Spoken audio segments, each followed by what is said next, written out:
wabarakatuh. Selamat datang pada video pembelajaran pendidikan Pancasila dan kewarganegaraan. Tujuan pembelajaran kali ini adalah 1. Peserta didik mampu menjelaskan kedudukan dan fungsi dari Pancasila sebagai dasar negara dan pandangan hidup bangsa.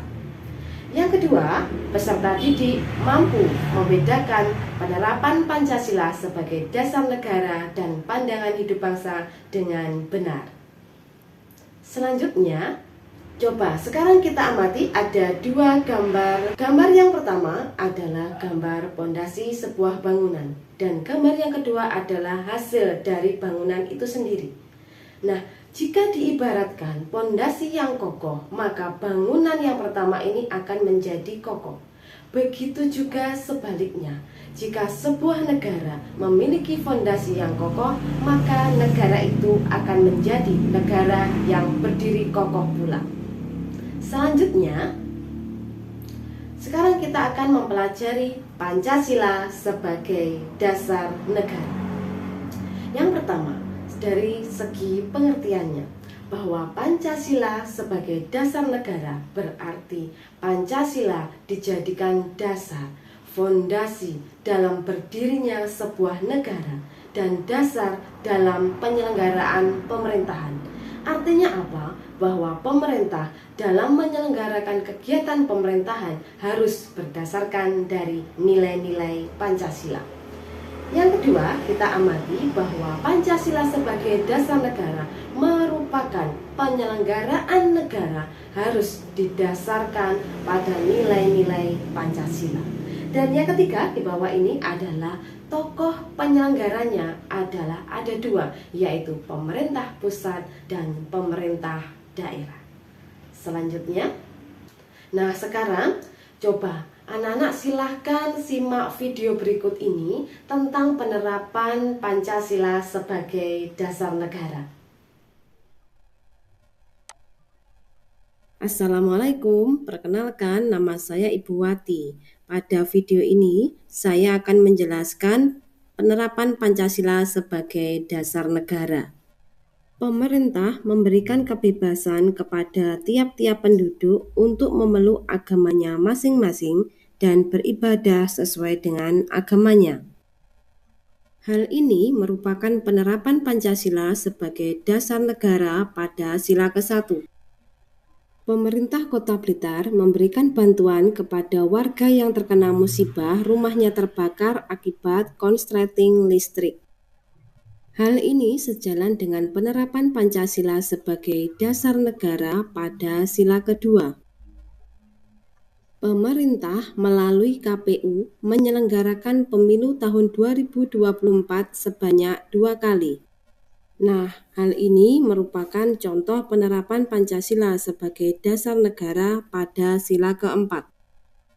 Jadi, subjek utama Pancasila sebagai dasar negara adalah pemerintah pusat atau pemerintah daerah.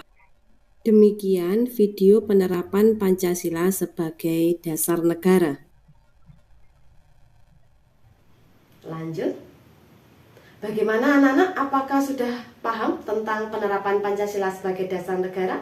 Baik, kita lanjutkan di bagian yang kedua, bagian B, yaitu Pancasila sebagai pandangan hidup bangsa.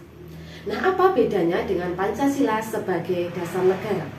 Sekarang kita bahas yang pertama, yaitu nilai-nilai Pancasila itu dijadikan acuan, dijadikan pedoman oleh masyarakat Indonesia dalam kehidupan sehari-hari. Jadi di sini sudah jelas bedanya ya, bahwa Pancasila sebagai pandangan hidup bangsa, subjek utamanya atau tokoh utamanya adalah seluruh masyarakat Indonesia. Artinya bahwa nilai-nilai Pancasila itu dijadikan pedoman, dijadikan acuan, dijadikan petunjuk oleh seluruh masyarakat Indonesia dalam menjalankan kehidupan sehari-hari. Nah, selanjutnya, coba sekarang anak-anak, silahkan kalian simak video tentang penerapan Pancasila sebagai pandangan hidup bangsa. Assalamualaikum teman-teman, perkenalkan nama saya Caca, salam kenal ya. Pada video kali ini Saya akan menjelaskan penerapan Pancasila sebagai pandangan hidup bangsa. Saya baru saja bangun tidur. Saya selalu mengucapkan doa sesudah bangun tidur. Alhamdulillahilladzi ahyana ba'dama amatana wa ilaihi nusyur. Berdoa ketika bangun tidur merupakan penerapan Pancasila sebagai pandangan hidup bangsa pada sila ke-1. Ayo teman-teman, ikut aku ke sekolah. Ini sekolah saya. Saya sekolah di SMPN 1 Blitar. Semua teman di sekolah saya sangat baik pada saya. Jika ada kesulitan dalam memahami pelajaran, teman-teman membantu saya dalam belajar. Bersikap baik dan saling tolong-menolong kepada teman merupakan penerapan Pancasila sebagai pandangan hidup bangsa pada sila kedua. Di kelas, kita saling menghargai meskipun kita berbeda agama, suku, dan ras. Hal ini merupakan penerapan Pancasila sebagai pandangan hidup bangsa pada sila ketiga. Terima kasih, sampai jumpa pada video saya selanjutnya. Wassalamualaikum warahmatullahi wabarakatuh.